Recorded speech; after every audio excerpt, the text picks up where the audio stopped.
And just like a red, white, and blue phoenix rising from the ashes of political bipartisanship, we are back to Salt of the Streets podcast. This is Saturday, June 11th, 2022, 12:04 p.m., episode 127. Yeah, that's right. That's why I put it right back there. 127.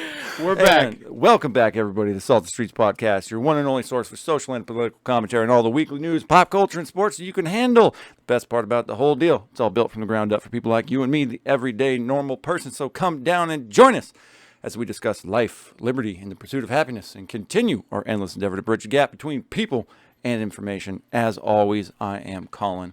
And I am Donovan. And I forgot to mention that we are your hosts. We are the I was hosts. so impressed with myself. No, you It's killed been it. over a month, dude, and I just slayed that. You crushed it. And y'all should get used to that or don't get used to that, because this is the last time we're going to do that intro. We got a new intro in the works, and so it'll be really fun. So look forward to that next month. Yep, this is our first show back. We've been out a month or 6 weeks or something. Something like that. Celebrating the brand new baby. Welcome, Salt Baby number 2. Salt baby number 2. Baby Reason.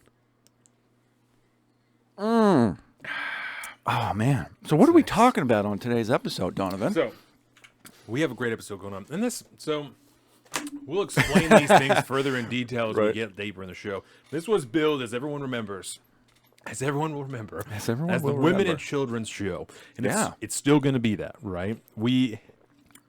I had a whole grand plan here that fell apart as the weeks went on. It was like a last-minute deal. Yes, we had initially planned to have 2 guests on here that both declined to be on for different reasons, and we'll kind of talk about those things as we go later on. But we're still going to talk about some of the stuff that we intended to talk about. So in part 1, of course, we have some local stories. I have some really funny things. I have one very random thing, and then some good things that, of course, are very freedom-based that will, in fact, impact your liberty. That's what we do here. In part number 2, we're going to be discussing the leaked draft opinion regarding Roe v. Wade from the Supreme Court, and the implications and the opinions and things like that. I told you I saw a commercial from when I was watching cable that literally made it sound like abortion was already illegal across the entire country. Right. And only at the very end mentioned that, a leaked draft opinion. Yeah, it was not good. So we'll be discussing that. In part 3, we'll be discussing the school shooting in Uvalde, Texas, and the horrific takes about the gun debate that have come out after that, some gun control things. Obviously, we'll break into all of that. The Second Amendment is an enormous theme here on Salt of the Streets. So we'll be just discussing some of those things, including a new bill passed. I believe it was one bill with several different statutes passed out of New York. Yeah, it's like an omnibus joint. Body armor, increase the ages on assault weapons. So I did, in fact, bring my kit today so that we can talk about and I can show you exactly what it requires to be qualified to wear this body armor. Qualified. It's much simpler than you think it is. So we'll go over that in part 3, and then part 4 we have some grab bag topics. We have lots of random things. We have someone who was going to try and kill Judge Kavanaugh, relating to part 2 and 3.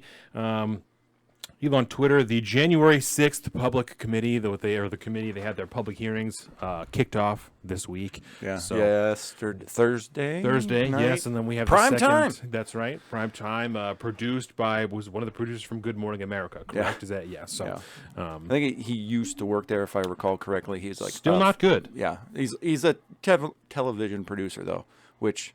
Not good. It says a lot. Why does the legislative branch need a television producer there to help them lay out their case for what is supposedly so obviously an insurrection, an obvious attempt to overthrow our democracy? Why would we need a television producer to help us lay out that story if it's so obvious? So obvious. So we'll be discussing those things.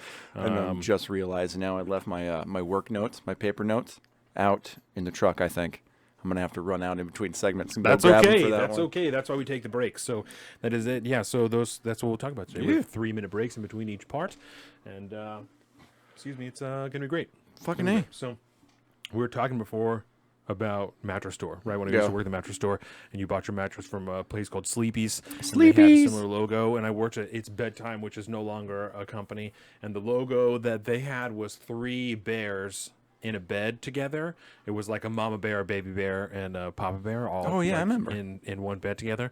And when I was working there, they told me a story that someone called one time to complain about their logo and was disturbed at the insinuations that their logo presented of, animals in bed together, and they're like trying to understand what this woman is saying, and she's not able to even really articulate what she's upset about, because there is nothing to be upset about. No. She's trying to draw they're all of the bears are in clothing, like they're all in pajamas. They all have pajama hats on. Like, yeah, she was very adorable. Very upset about the insinuations of bestiality. Bestiality. Yes, because they're all sleeping together in a bed. That these, we're insinuating that the animals are having sex together, and that even though it's evidently a mama bear, a baby bear, and a papa bear, they're quite evidently a family. Dude, that definitely says way more about her than it does about the logo. It was and that's what they're like. It was a fairly long conversation because they were just trying to understand what she was actually upset about. What are you talking about? She was not able to articulate it. So. Oh my God. Yeah. So.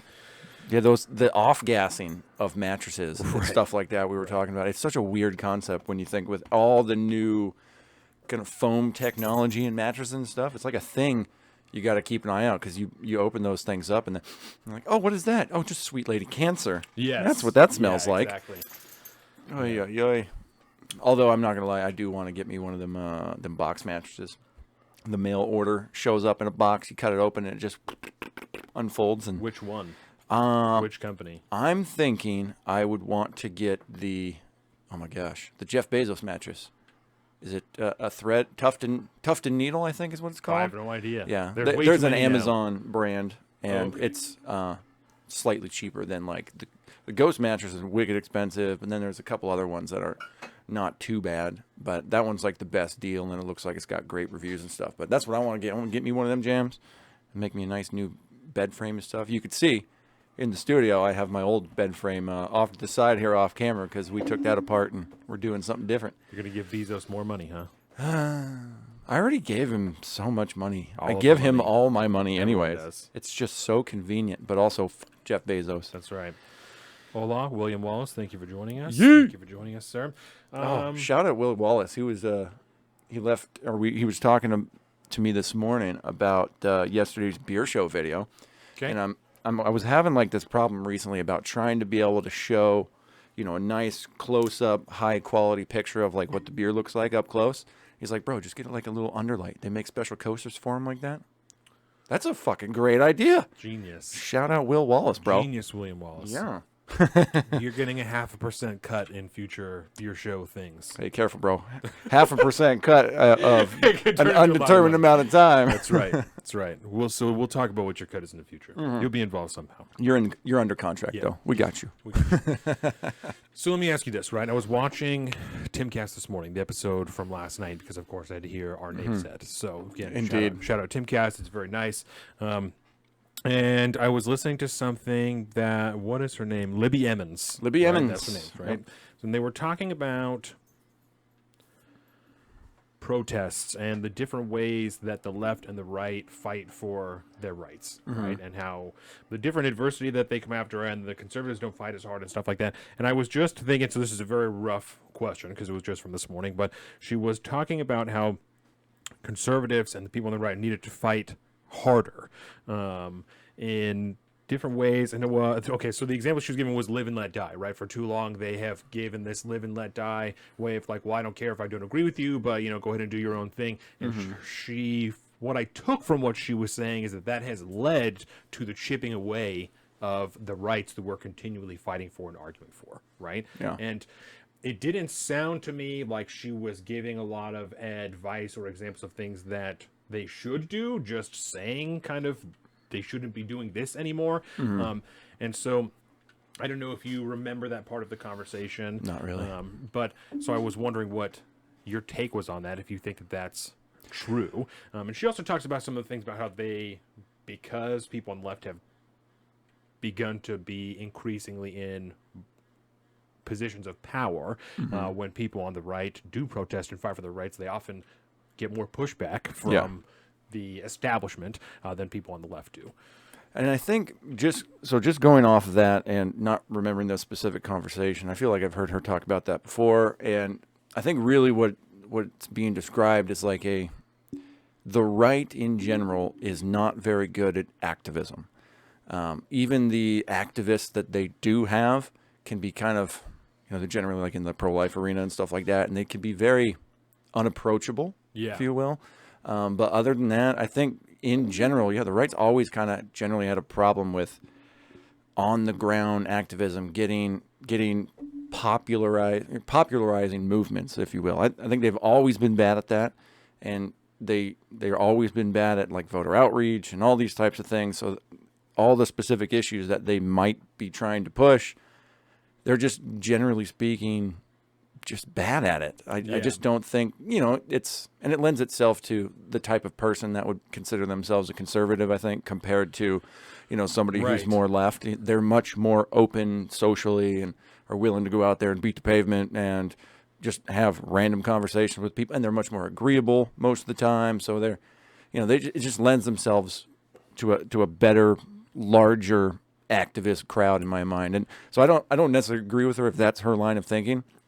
And it would be, I think it is getting better now. I think it's probably the best it's been in a very long time as far as, for lack of a better term, right-wing activism, conservative activism. But it's still, we're not having pussy marches with hundreds of thousands of people where the left can do that just by dropping a line on Twitter and then boom, it's out in the streets and protests. And the right doesn't do that very well. And I think it just lines up more naturally with the ideology, which maybe falls into kind of what she's talking about, that if you're a conservative, then you're going to come from a more conservative place, obviously, right? So if you're coming from a more libertarian mindset, then you don't want other people to necessarily change their mind. You're not trying to change their mind. You just want them to not be infringing on what you want to do. Yeah. So the whole approach doesn't necessarily fit to even what your goals are as a conservative, right? Yeah, it's like the difference between somebody trying to push a change in society versus somebody that's basically just wanting society to be, to be left alone. Right. A better way to put that's probably the left is generally trying to get people to do something, and the right is generally getting people to leave them alone. Yeah. And I think that's probably, they're just, it doesn't work very well on that side. It's hard to have a protest where the message is leave us alone. Yeah. Really? That's a weird protest to have. Right. Imagine those signs. Right. If it's not just a bunch of Gadsden flags, I don't know what you're doing, but that's just a bunch weird of signs deal. that say fuck off. That's just all the signs say. Fuck off. That's it. God, that would be pretty funny. That's awesome. Okay, well, I'm into it. I want to thank everybody again for joining us and remind you, obviously, we are here at our youtube.com/saltofthestreets. We also have our Patreon, our Facebook, our Instagram, everything at Salt of the Streets, saltofthestreets.com for all of this information. We also have our personal social media. I am at Salt of the Street on Twitter and at alpaca_Donovan on Instagram, and Collins at Big Bird Offie on both of those things. Again, you can find all this at saltofthestreets.com. Go to our Patreon, sign up, help us make more, better content. Become a patron. I want to thank Swell Blended for this beautiful, beautiful haircut. If you are in the local area, in the Kitsap County area, go there. Go to his website. Go get a haircut from him. Stop being stupid. Quit wasting your own time. Leggings and aprons on Instagram for cakes and everything like that. She is getting ready to open those books back up pretty soon. That'll be cool. Lexi Caio on Twitch. And, of course, location, skate shop in downtown Bremerton if you need anything. Speaking of the Patreon, we have all kinds of stuff going on. We have the book club, obviously. We missed the first live stream back, but don't worry. Next Thursday, we will be back. The beginning of next month, we will have a whole new review preview. We have the newsletters that just came out, right? There's one that comes out every month, the last day of the month. So go there, check those out. Only $5 a month. That's all it takes to get you that newsletter. $5, bro. It's a beautiful thing. $5. So, first story here. Let's go with the crazy one. Yeah. So I can send you this article here in Signal if you would like. Oh, yeah, I should probably open up Signal. Hey, Oop. Excuse me. See, this particular article is Fox 13 Seattle, so I will send this to you, and then we can talk about it. Salt Boys, boom. Salt Boys. Okay, done. Hopefully it'll show up. Auburn fraudsters who fled town to avoid court sentenced to prison fined more than $60 million. What? Yeah, this is just as I was finding local stories. This is just one that they came across. It's such a ludicrous amount of money. That is a ton of money. Yeah, no, it's a ridiculous amount of money. So. Oh, do I gotta reinstall Signal? Wow. I'm gonna murder somebody. Wow. I'm telling you, bro, I love Signal, but the PC app is buggy, glitchy, and every other time you open it, you got to uninstall it and redo it again. And I haven't had to uninstall and reinstall, but I do have to update frequently. That is for sure. Oh yeah, definitely. It's interesting. Well, it should only take about 30 seconds. Yeah, We'll watch no it. problem. So I'll just go ahead and start to read this article. The Seattle U.S. District Court on Monday sentenced Bernard Ross Hansen to 11 years and Diane Renee Erdman to 5 years. Announced U.S. Attorney Nick Brown. The two were convicted on July 2021 and were originally slated to be sentenced April 29th, but fled their home in Auburn and left town. Ooh. Yeah, they were arrested in Port Townsend. Oh, God, I remember this now. Yes, following an 11-day manhunt, they had bought a new vehicle and 3 loaded guns. The two were found guilty of defrauding thousands of customers of more than $30 million through Hansen's bankrupt company, Northwest Territorial Mint. According to court documents, NWTM was the business of manufacturing medallions and awards, as well as buying, selling, exchanging, storing, and leasing precious metals like gold and silver. Oh. Yeah. I was wondering how it got so high, Yes. why the amount was so much. Now I know. Precious metals will go a long way. Mr. Hansen and Miss Erdman defrauded more than 3,000 people of some $30 million. Money, Damn. yeah, that's wild. Money that represents the victims' plans and dreams, retirement, college funds, and inheritances, says U.S. Attorney Nick Brown. It is heartbreaking to hear how the fraud upended their lives, left them working longer, harder, and in deep stress to try to recover. The impact of this fraud goes beyond the significance of dollar figure. I love, Damn. not that it's not tragic, but it's just the flowery language. I don't know. It's just funny. But that's all. It's just ridiculous. Yeah, and that's, and especially with, we just had Ivan on not too long ago. He's talking about gold and all those things. So it's a ridiculous amount of money for someone to have stolen from someone else. Oh, yeah, dude. That's like, I don't want to say Madoff levels, but I mean, that's like small-time Madoff levels. Yes, yeah, You know, exactly. At Bernie Madoff. Dude, have you ever listened to that? It's on Audible. It's an Audible original. It's a whole little mini-series about the Bernie Madoff scandal. No. Oh, my God, it's so good. I've never really fucked with Audible before. I've listened to audiobooks before, but never through Audible. So, Judgment. yeah. I'm like a shill for Audible, man. I've been on the Audible kick since well before it was popularized. I mean, It was back when I was working at Bennick the first time, so we're probably talking 5-6 years ago. I've been into the Audible game. I got like 300 titles on there, man. I got tons. Yeah. I was like, you might have to send me that link again. No, that's okay. That's all that it was. running. We can move on to the next story. King 5. This one actually has more to do with everything else. So I do want to say hello to Shannon. Thank you. She's here from IRL. So thank you. Thank you again for everybody who subscribed last night, who's here, who's joining us. Thank you, everyone. So now we'll get into one of the real stories we have going on here. This one, like you said, is from King 5, which is one of the local news companies here out of Seattle. The U.S. Supreme Court rules against owner of notorious hotel in Blaine. Blaine is a town in Washington, obviously. It is right on the border of Canada. Right on it's like right on the border. Yes. Yes.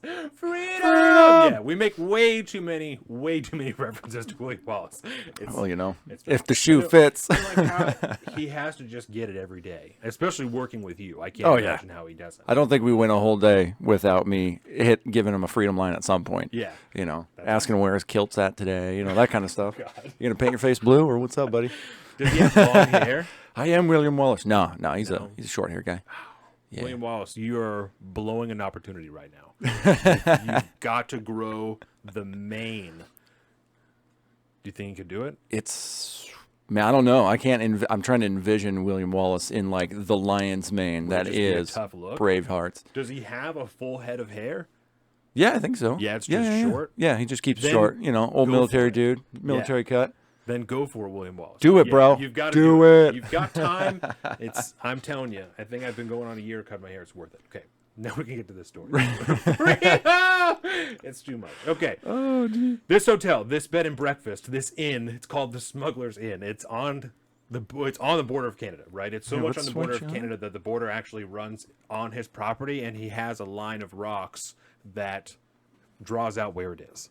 So obviously That's right, because that's the border that is just the line of rocks. There's nothing. Yeah, it's just a line of rocks. So there's a history of, we'll read this article a little bit, then we'll talk about it. Washington, the Supreme Court on Wednesday limited when people can sue federal officials for violation of their rights, siding with the government in a case involving the owner of a notorious inn on the U.S.-Canada border. The justices said that the owner of the Smugglers Inn, Robert Bull, can't sue a border agent over a confrontation at his inn where he said the agent shoved him and then retaliated against him when he complained that the man had used excessive force. It's the latest in a line of cases narrowing the public's ability to sue federal officials for rights violations. So, this is another, we'll go into this a little bit more, this is another example, again, limiting, said you can do awake that. Another example limiting the times in which you can sue a federal agent for infringing your constitutional rights. Okay, because it's found in this case they did in fact infringe on his constitutional rights. Those things did happen. Yeah. But he doesn't have the right to sue them unless Congress says that it's okay first. And that's what Clarence Thomas wrote as an opinion here. So we'll move on. The justice said the owner of the Smugglers Inn, Robert Bull, can't sue a border patrol agent. I just read this. Congress is better positioned to create remedies in the border security context, and the government already has provided alternative remedies that protect plaintiffs like Bull. Justice Clarence Thomas wrote. Thomas wrote that the court's cases have made it clear in all but the most unusual circumstances, creating the ability to sue is a job for Congress. And that seems so. I'm no constitutional scholar, right? But it doesn't makes sense to me in what I've read here and the other research that I did, in any justification, especially after it's ruled that you can in fact sue a federal agent for infringing your constitutional rights, that we're just going to narrow the reasons that you can do it. If someone breaks into your home and they assault you, don't break into, right? So I got to contextualize it correctly. If they come into your business and they assault you, and in the story that I originally heard, they took documents from him, and that's how they found out that the person who was staying there was an illegal immigrant. In this particular article, it just says that the Border Patrol agent figured out that they were illegal. So I don't know how they did that, but magic. That's what comes into like the search and seizure thing, is that they got documents from his residence that show, or from this business that showed that the person was an illegal immigrant. That's so weird. So I don't. This isn't good. No. Right? And the biggest concern, I can't even say the biggest concern that I have here, it concerns me that we're continuing to see cases that give the authorities in different definitions, different avenues, more power over you. More powers to infringe on your rights, to do things to you, and you can't do anything about it unless Congress says that it's okay. Yeah. But if all of these powers are aligned, right, and that's what what they were talking about Timcast last night, is all these different powers being aligned, that even if they're not actively working together, if they're all aligned ideologically, then they are inherently working together because they are all working towards the same common goal. Yeah. So even if they're not being directed to do these things, the fact that they're being given more power to infringe on your rights, and it's being done under currently a Congress that falls under the same ideology as the Biden administration, this isn't good. I see these as added protections for more and more agents of the state. Yes. Because that's really what they're talking about, is suing the individual Border Patrol officer for infringing on his rights. Because otherwise, you have to sue the U.S. government for that one individual. Which is a way bigger job. Which is a mass and a very large undertaking that most people can't do, versus your average citizen can sue another person for infringing on their rights. But if that person is acting as an agent of the state, then I feel like, yeah, legally you'd be suing the U.S. government or the state government or whatever the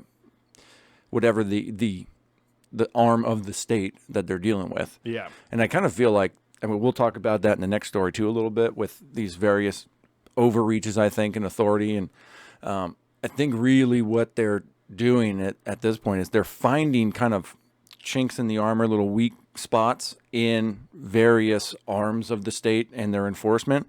And then as soon as somebody has even like a chance to break in legally so they can start to fight against them and get some of their own rights back, they're find that hole and they're trying to plug it. Right. And they say, well, you have to do it because harden the power of the executive. Yeah. And that's all that it's doing, even if that's not the goal, because it's difficult.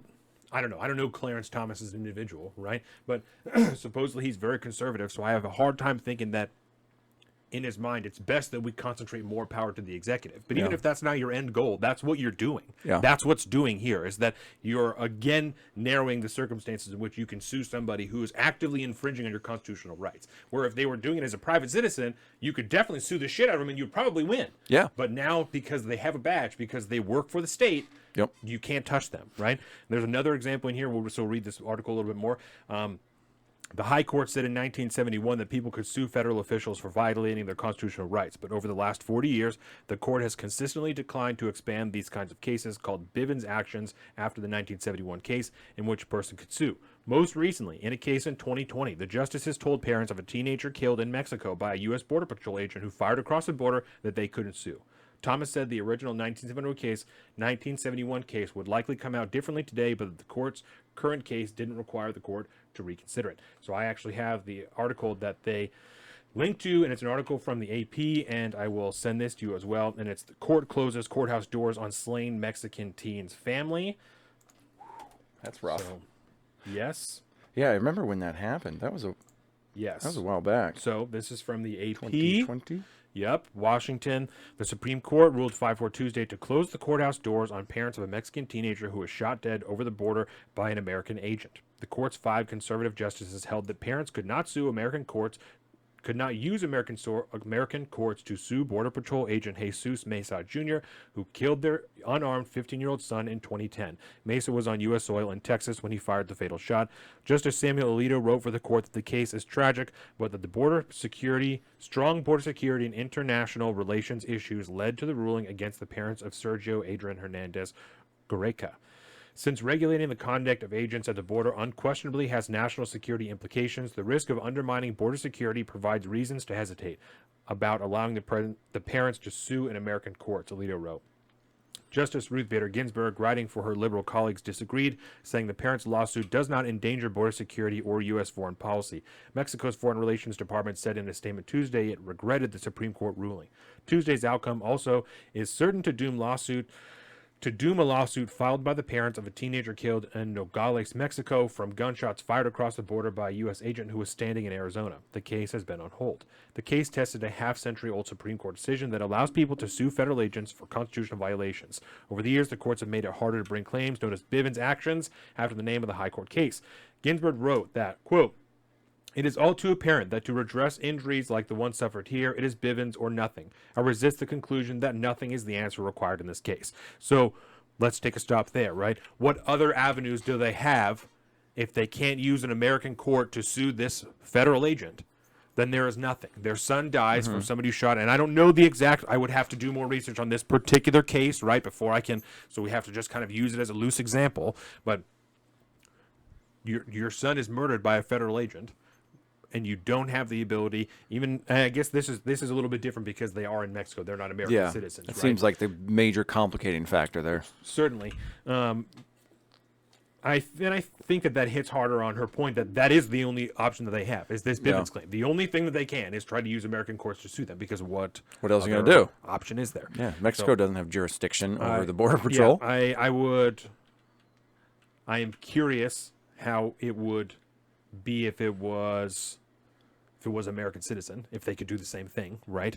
If the same decision would be made that they could not sue on this Bivens claim against a federal agent. I don't know.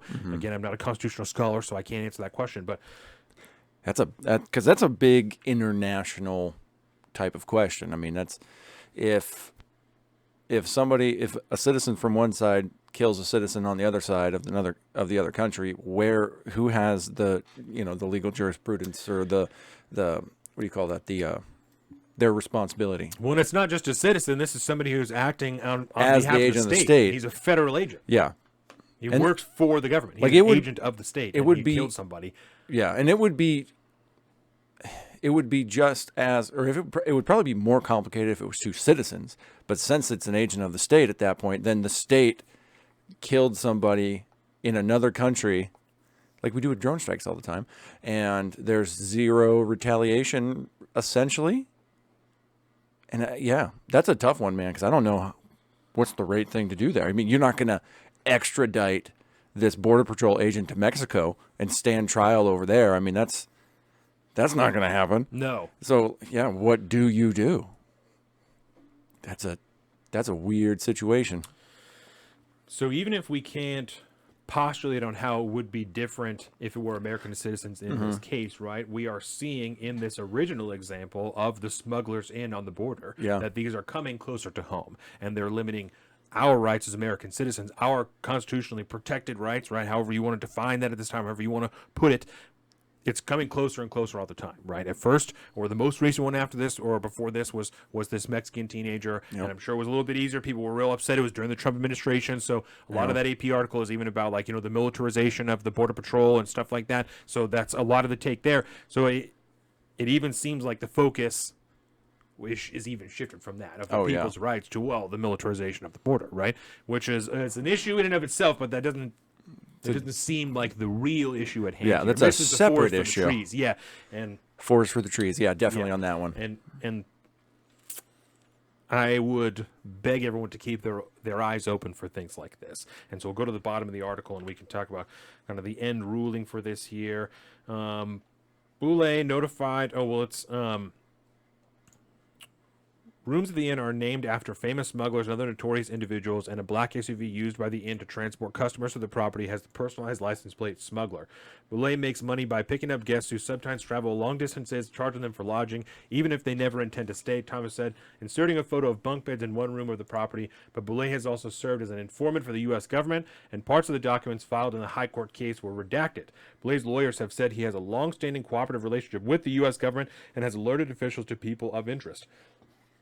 Excuse me. So interesting. That even adds another layer to it, that even if you rap for them, they don't give a fuck about you. Yeah. Even if you work with them, they don't give a fuck about you. That's your people, man. If you aren't actually an agent of the state, they don't give a fuck about you. This should surprise nobody. Yeah, and even if they are, even if you are, they still don't give a fuck about you. So, yeah.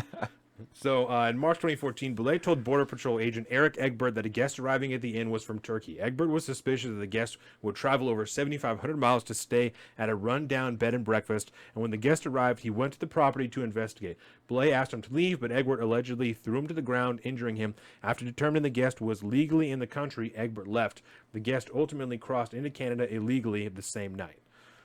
Wow. Insult to injury. So... Boulay notified. So that's what I was talking about, right? After determining the guest was legally in the country. So that means he asked you to leave, and even if you didn't take the documentation, you still asked for documentation after somebody asked you to leave their residence, right? I don't know. I'm sure that there was arguments of, what do they call that? Like a reasonable suspicion. Oh, that something was going on. Exigent circumstances, maybe. Right. Boulay notified Egbert's supervisors and told,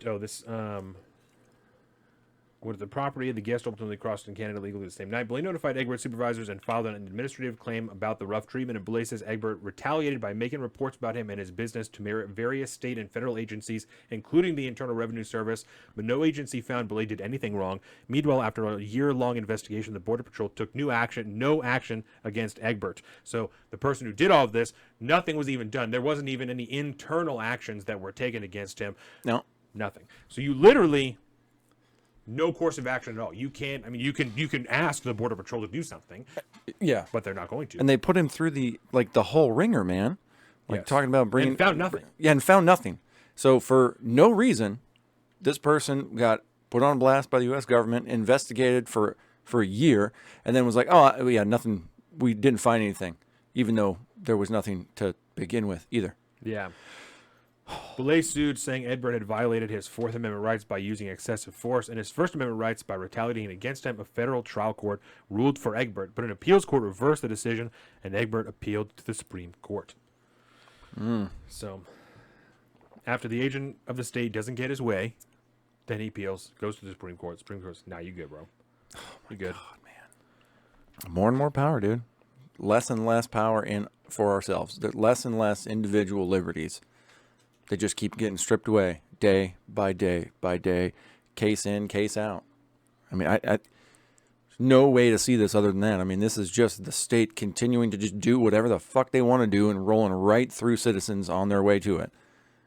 And then at the end of the day, nothing, they don't find anything, they don't do nothing. There's zero retaliation, there's zero pushback at all that you can give at that point. Yeah. William Wallace. From my experience as a former Fed cop, there's really two outcomes with suing the state/government. Either they are not going to dispute it or tie it up for years in litigation. Yep. And they'll, just run it out and run it out and run it out until you run out of money. Yep. Because they're running on your tax dollars. So Yeah. you're paying for their lawyers as well as yours, even if you don't think it. Even if it That doesn't is feel like it so at the messed time. up. Yes. Yeah. What's the old, you can't fight City Hall? Yeah. Because, they're going to use your tax dollars to fight back against you. Exactly. Well, me, man. And we can move on. You have the next story, right? Yeah. Let's, let me pull this up here Yep, real yep. quick. Oh, this one is so good. And I heard about this one earlier this week as well. I heard about it on the radio, and I was like, I'm not sure I even understand what I just heard on the radio. Right? Yeah. Washington State, excuse me.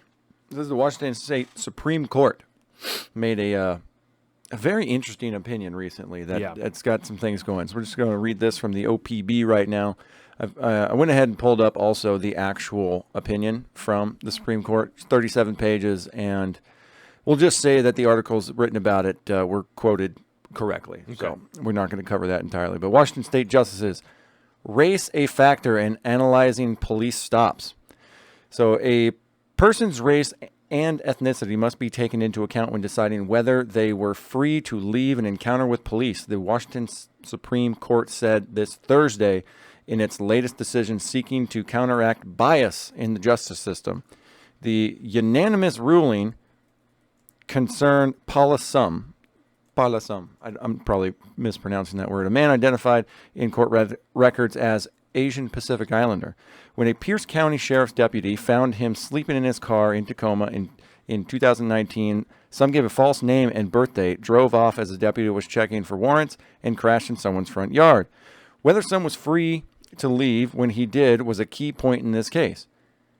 At his trial, he sought to suppress evidence of his false statements, saying they were made only after the officer detained him by implying that he was under investigation for car theft. In reality, the car was not stolen, and the officer had no reason to detain him until after he sped off. The justices said, meaning the intentional detention was unlawful and a lower court judge should not have allowed evidence of the false statement in trial.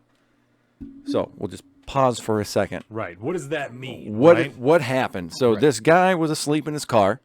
Cops came and asked him for his ID and all that stuff. They ran his plates first. Because they assumed the car was stolen for some reason. Right, saw that it wasn't stolen. And at that point, they don't have any real reason to go and interact with him. No. Right? They have zero reason whatsoever. Just completely leave him alone and move on. Because it's not illegal to sleep in your car. Yeah. Whereas, I will go a little deeper than that. I think the cop could have interacted with him if he wanted to and say, "Hey, man, what's going? You tired? You want to? What's going on? Yeah. And if you got nothing to hide, you got nothing to hide. Maybe you can actually help a dude. Maybe his fucking car's broke down and he's just passed out there waiting for somebody to come get him. Yeah. Who knows? There's a million different reasons. Last thing you need to do is go tell this guy that he's suspected of, this is a stolen car or, what's going on? Yeah. For just sitting in your car sleeping? Not into that. No. But you could, potentially have an interaction with somebody like that as a police officer in a positive manner. But it doesn't involve you going and running the plates and just go ahead and, taking.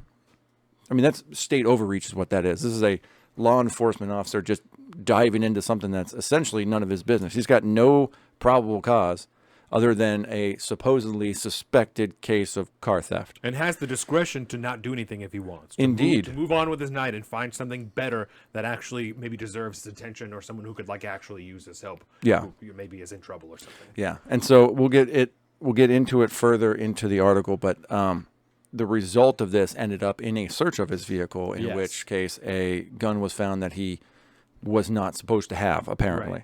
Right. So for one reason or another. Do we know, does it say in here if it was unregistered to him or if he just wasn't? Because I know Washington, is very particular about if you don't have a concealed pistol license, you aren't supposed to have a loaded gun in your car. Yeah. You're supposed to have everything separate and in its own box and everything, and you're not even supposed to have it within arm's reach. It's supposed to be in your trunk and shit if you don't have a concealed pistol license. They're very particular, Yeah. So it could be, it doesn't really matter either way. It's kind of bullshit. But I'm just curious whether it's a legitimate. Oh, they don't even address that in this particular article. But I think in the Seattle Times it's all right. It doesn't really article matter. They do. Weird. I don't know why it's not coming That's up. all right. So anyways, we'll just carry on here. All right, where's some of this down? While the court may have reacted to the same conclusion in the case of a white defendant, it used... Wait a minute. Did we skip that one? False statement trial. Yeah, whether the court might have reached the same conclusion in the case of a white defendant, it used the case to emphasize that people of color have different experiences with law enforcement, as borne out by data showing that police have long disproportionately arrested and used force against black people and other minority groups. Because of these experiences, they might have different perspectives regarding whether they are free to leave an encounter with officers. This makes minority status one factor in determining whether a person has been, quote-unquote, seized by law enforcement, the court said. I want to take a second because I want to point out that they are now, and I can't speak for this particular outfit, right? There's a news outfit. But the narrative throughout the entirety of George Floyd, right, is that police are murdering black people. Yes. Police are murdering black people indiscriminately and just all of the time. It's happening all the time. But now they're drawing this really fine distinction that has been the argument of conservatives throughout the entirety of George Floyd, is that certainly there is evidence that they have been disproportionately interacted with police officers. There's been a lot of aggression, things like that. But you can't say, and that's why they didn't say in this article, that black people are killed more often than white people, because you can't say that. Statistically, there isn't evidence for him to believe that the police officers are going to kill him. There isn't statistical evidence of that, and that's why they can't say that in this article. Yes. Even though throughout the entirety of George Floyd, that's been the whole argument, right? Is that the cops are killing black people. They're killing black people all over the place. I just want to make sure that that's evident, that the language is so important in this type of stuff. The way they're choosing for this to be written. Yep. And so let's continue. Quote, today we formally recognize that what has been true in interaction with law enforcement, race and ethnicity matter, Justice Mary Yu wrote. Therefore, courts must consider the race and ethnicity of the alleged seized person as part of the totality of the circumstances when deciding whether there was a seizure. Yes. So that's the other important part about this. This is all after you've already been henned up and are in court. That's why the court has to determine whether or not your race or ethnicity had anything to do with your responses and interactions with the police. After the fact. After the fact, yes. Someone needs to judge whether or not you or the police officer your actions were influenced by your feelings or their feelings about these historical interactions that the two communities have with each other. So even though... That's crazy. So the judge has to then decide what was in your brain when this happened. If you thought that you were afraid that you were going to die, or if the police officer thought, well, maybe I'll fucking kill this guy today because he's black. Like, yeah. And what are we doing here? And because the problem here is that if you are a member of a historically oppressed minority, if you will, that has, as they put, shown out through the data to have more, interactions with police in a negative fashion, then I still don't understand, because you're already being charged, you're already in court, but we're going to be more lenient on you because of essentially historical oppression with the police. But if you're not a member of one of those marginalized categories, you don't get that benefit of the doubt. And there's no way that you were scared. If you are a white person, you cannot be afraid of, like, when the cops come to you, because statistically they're not going to kill you. Right. No. At all. No. It has nothing to do with that. I mean, I'm sure that some people, hell, you sit there over the last few years and you're told by all the media institutions out there that if you're a black person, you can't go outside because the police are trying to hunt you down. Some people, after a number of years of being told that every single day, day in and day out, seeing it on social media, are going to believe that shit themselves. Right. And that's not okay. The truth of the matter is the state, the agent of the state, the law enforcement officer, is trying to hem you up, period. It doesn't matter what color you are. Right. If they are pulling you over, if they're going to initiate some form of a interaction, they are acting as a law enforcer of the state. And you are the subject of their, I don't know what you're going to call it. I don't want to say it's like always a negative interaction, but just as it is, you are in a negative position because the state's coming after you, period. It doesn't matter what color you are. Either way, like if I get pulled over, I would hope that I am just as nervous and on edge as anyone else that gets pulled over by a cop, because you don't know what kind of day this cop's had. You don't know if he's going to give you a warning. You may not even know why you got pulled over. Yeah. And you have no idea how this is going to go. You're just going to try to do the best you can, act as calm as you can, and just try to get in and get out, and hopefully you don't walk away with like a $350 ticket or some shit. I don't know. It's just not a good. I feel like by focusing in so much on the aspect of race and ethnicity, you're removing the fact that most people are intimidated by the authority of the state. Yeah. And that's the real problem here. But then you get into the court at this point, because this has already been ruled. This was ruled Thursday. The opinion's out. It's done. So if you're in that position and you're not a member of a historically marginalized group of people, you don't get the benefit of the doubt for being fucking terrified because you're in an interaction with a police officer. Right. Even if you've taken the last 2 years to look at a lot of the statistics, and look at the interactions, and see that actually, again, statistically, you have a higher likelihood of being killed by a police officer than all this narrative that you've heard of the last 2 years. Yeah. That doesn't matter because you don't have the historical context that would line up with that. No. So you don't really have a reason to be. I can personally attest that I'm much more nervous to interact with police officers since I started carrying a firearm because you don't know how, like you said, you don't know how they're going to react. No. People are jumpy about that type of shit. Yep. I was talking to Trenton about it. Philando Castile Yeah. had a concealed pistol license and everything in his car. He was actively communicating with a police officer and still got shot in front of his wife and his kid. Yep. They don't care. They don't care about you. They don't care what color you are. They don't care if you have a license. They don't care if you're trained. They don't care if you're anything. They don't care if they have you, like the guy in the hotel, crawling on your hands and knees and you're trying to pick up your pants. They will shoot you in the fucking head because they are scared and they have the power and they can do what they want and they won't get charged in the end. Yeah. 9 times out of 10. It's not a good situation. The other aspect of this I thought was really interesting, this whole case, is the guy, after he... Well, the main argument behind this is whether or not this individual knew he could walk away from that scenario without having to go through the standard ordeal with this police officer. Yes. He literally could have been like, "No, man, I'm there's no reason he should have." He's terrified, I guess, apparently, so he gives him a fake name and birthday and stuff. But that's not inherently illegal to do that unless you are actively under arrest. But if you're just having a conversation with a cop about something, there's nothing says you have to continue to be there unless he is doing like if it's a traffic stop, that's a whole nother situation, something like that, because you're already being,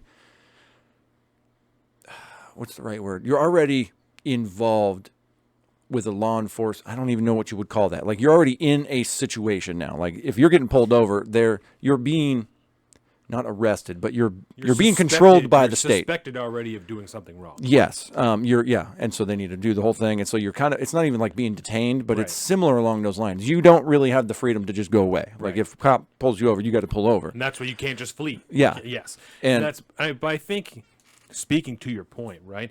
And we could turn it to school or to anything that we run, right? When we are told, I still don't like interacting with cops. When we are told about police officers, we're told just do what they say. Yeah. Just listen and just do what they say, right? Our knowledge and the things we're taught about police officers is their power. It's not your power. It's not your power, your right, your ability in this situation to control yourself and control this interaction all within your own rights without putting yourself in a compromised position. Those are not the things that we're told. Yeah. We as a society, as individuals, need to be empowered with the knowledge of the rights that we have to control that situation in every possible manner. Yep. That was going to be my next point is, I don't know if I'm pretty sure there's not a generalized knowledge of when it is okay to walk away from a cop. No. Everybody just assumes that if a cop's talking to you, you're right there. Say, you're yes, involved. officer. I got to do it. Yep, just say, yes, officer. Yes, sir. Can I? And that's even like, you don't have to agree to a search of your car. If they ask you, can I search your vehicle? No, you cannot search my vehicle. Not without a warrant, baby. You saying no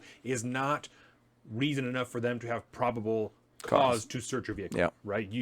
Just the simple denial of the search is not reason enough for them to be suspicious. Yeah. People don't know that, so they just say yes and get themselves into situations all the fucking time when they could just say, no, I'm on my way, I got shit I want to do, I actually don't have to have a reason for you to not do it, I just don't want you in my fucking shit, because you don't have the right to just search my vehicle, you don't have the right to just search my things. It's the same deal as if you have a lockbox in your car, they can't force you to open the lockbox in your car. Yep. It's a locked thing that's its own entity. You got to get a warrant for that locked box Yes. in your car. Yep. People don't know that shit. They don't know Yeah. these things.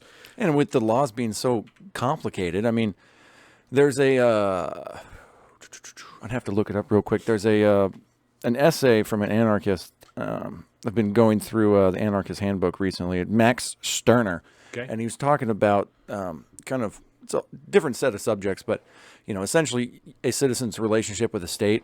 You're born into state control, so you are then subject to all the laws thereof. And he was making an argument that any given citizen should be able to understand what it is that they are agreeing to and being a part of the system. And so if you got, he makes a reference to English common law, and it's like 50 editions back then, and it's like, they're all 1,500 pages or whatever. It's like, how is any normal citizen supposed to be able to understand and comprehend what they can and cannot do?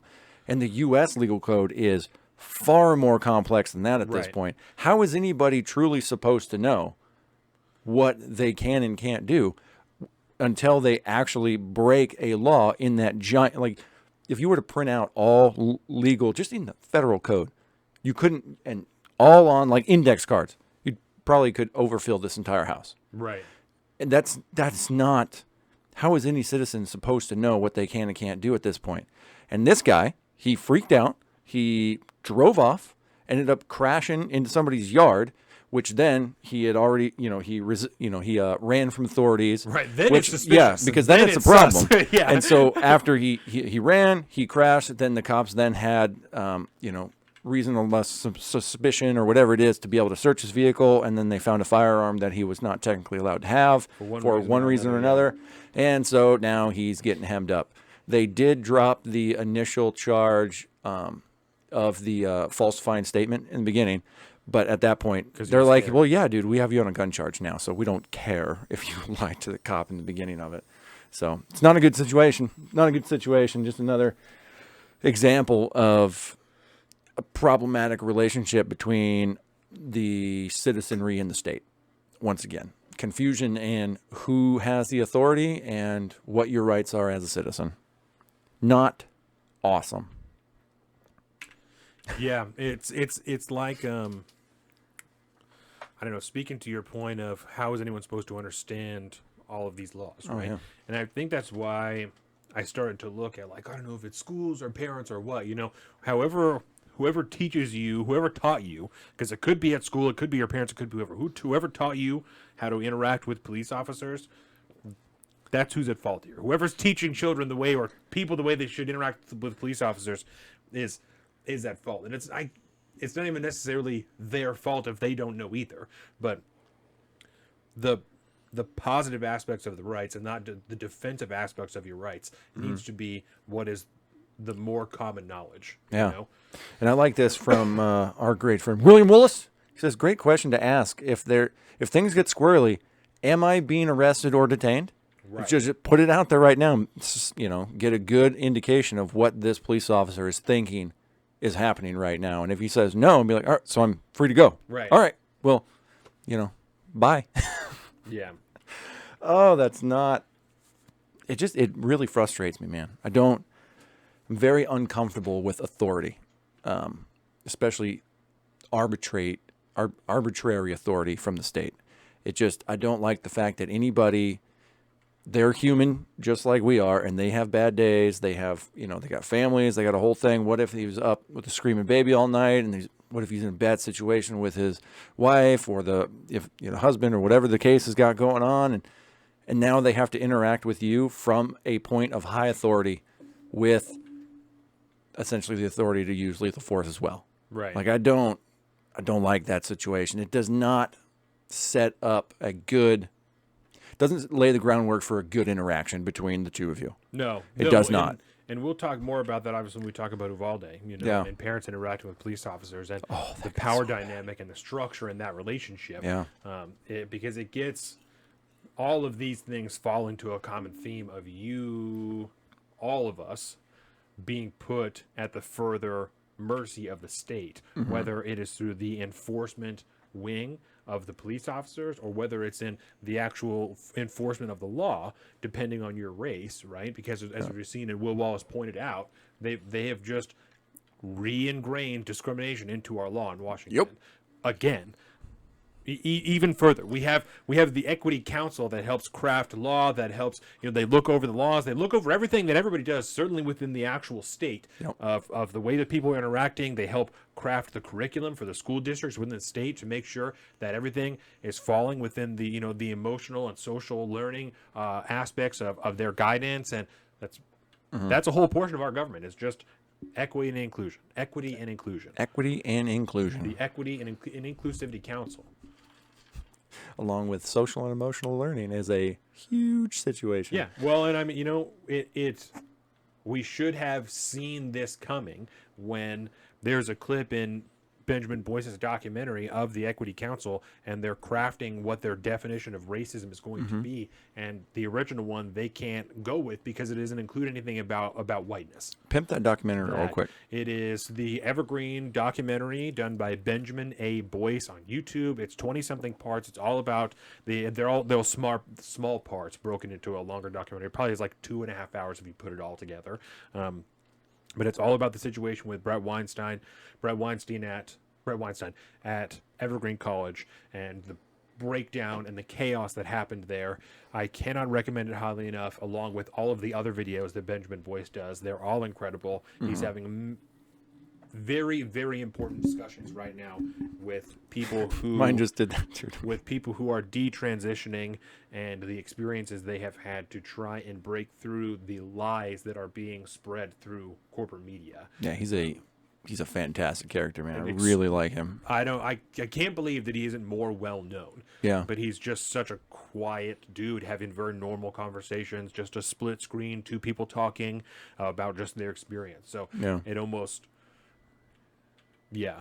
Boyce, Benjamin A. Boyce. That's right. Yes, that is correct. Yeah, and I will let's link to one of his things in the chat there. Yeah, can do. I can send you a link to it through the signal. That'll probably be easier. Yeah. That's no problem. Yes, Easy Benjamin squeezy. A. Boyce, and I will link to the first video of that documentary. Actually, Nice. That'll be the best way to go about it. Yep. That's great series, man. Go. The Complete Evergreen Story is what it is called. Whoop, whoop. Yep. So sorry, everyone. This was obviously unexpected. He speaking of just Brett Weinstein, he just did a massive shit. I have few. YouTube up. I'll just go to the chat and put it in there. Oh, there you go. He just got done with a massive conference over in I can't remember. Overseas somewhere with a bunch of COVID frontline doctors and stuff like that, talking about some of the current problems going on in the kind of healthcare and say pharma arena, and I can't recommend those enough. Excellent. So there you go. I just put, and the link should be coming in just a second because I just posted that as well. So. Oh, work. Cool. Well, thanks, man. Everybody watch that stuff. It's pretty great. Yep. Oh, so Benjamin A. Boyce on YouTube. So yeah, and Will, I'm not going to give you no shit for trying to be a cop if you want to be a cop again, because although I have a principal position on policemen and law enforcement, I also understand that I live in a reality that is not my utopian dream, and I would rather have more people like you, more people like our friend Caleb, that are on law enforcement who I trust as human beings, and I can trust them to make better decisions than a standard rando. I'd rather have people like that in a police force, because I know that there's not going to be no police force. I would rather have the good people there. And so that would be good. I like it when people I know are cops. Like, our Officer Brian. Officer Brian's a great dude. yes, If there's anybody that I want to be a cop, it's Officer Brian. Because I know that at his core, he's a good guy, and he's not going to be hemming nobody up that doesn't need to be hemmed up. I think if we had more of those type of people, that would be a better situation. the link is not posting. Oh, no. in the, I could pull it up real quick. yeah. It's like, I was one of the good cops, bro. I actually gave a damn. Man, I believe you, man. Yeah. I believe you. Oh, there it is. I'll post it up this way. Yeah. Copy, copy, copy. No, and we talked. Yeah, I don't know. We talked about the cop thing, and Yeah, I thought it's about that complicated. for a while. It is complicated. It's a very big decision. I was, we could talk about it for a second. Prior to COVID, I was like very think I told you guys 99.5% sold. Like I was like very convinced that that's what I wanted to do, was to be a police officer. Oh, you were close, man. Yeah, and I just, especially once all the George Floyd shit happened, you know, the way that they were being treated was horrific. The way that they were treating people during COVID was horrific. Yeah.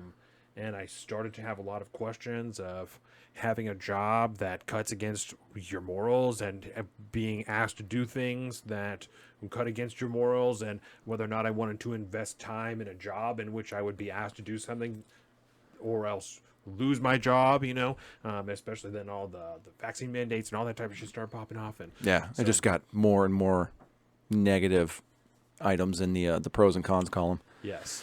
Yeah, I think that was ultimately a good decision for you. Yeah. And it's tough too, because a lot of times if you don't really sit down and have multiple conversations and go into like a deep conversation and deep thought about that path, a lot of the people that want to do things on a very surface level, and then they don't truly get an understanding of what it is they're getting into until they're already into it. I mean, and that's not just in the career field, but like in all aspects of life. And I feel like there was a different conversation we were having about cops back then. Yes. And as we saw more and more things, fundamentally different. And, you know, you through conversation and through time and research and experience, you have a better understanding for what the reality of that situation is. And then you can finally make up your mind about something. Right. It's hard to make up your mind about something when you don't actually know the deep ins and outs of it. I don't want to just say blanket statement like you don't know what you're talking about, but at the end of the day, we don't. I think surface level is a good way to put that, because the thing that made me so activated about that was that I wanted to do better. I just wanted to be a better police officer than what we were seeing. Like, I want to have positive interactions with people and not hem people up for dumb shit, and use the discretion that you have to not go to people's cars if you don't need to go to people's cars and do shit like that. And that, like you said, isn't the true reality of being a police officer, especially in 2022. You know, that wasn't the reality of it in 2019 when we were having that discussion, and it especially isn't the reality of it in 2022 now.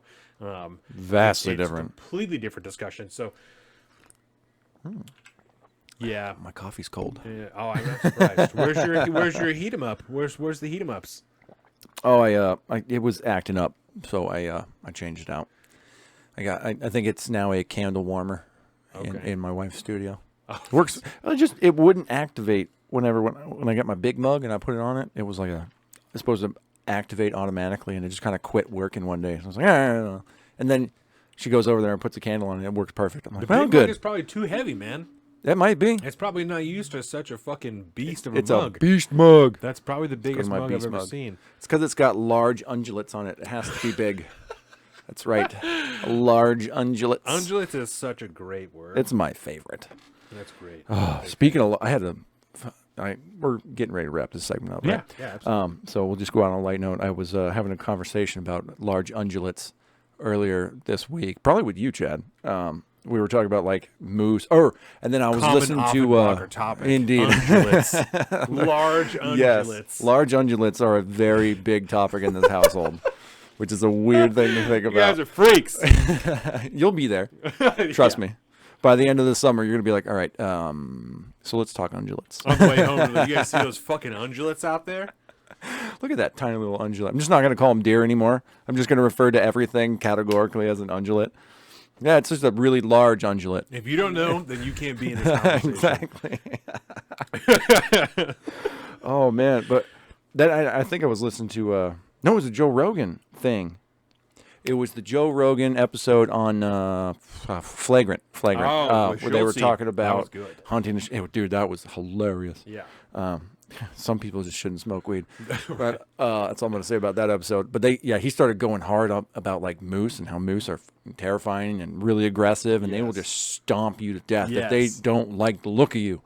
And that is basically a horse with giant, 1990 satellite dishes from fucking DirecTV with sharp, jagged edges on them and shit like that. I think Joe called them saloon doors. Saloon doors on his head. Yes, has the saloon doors on his head.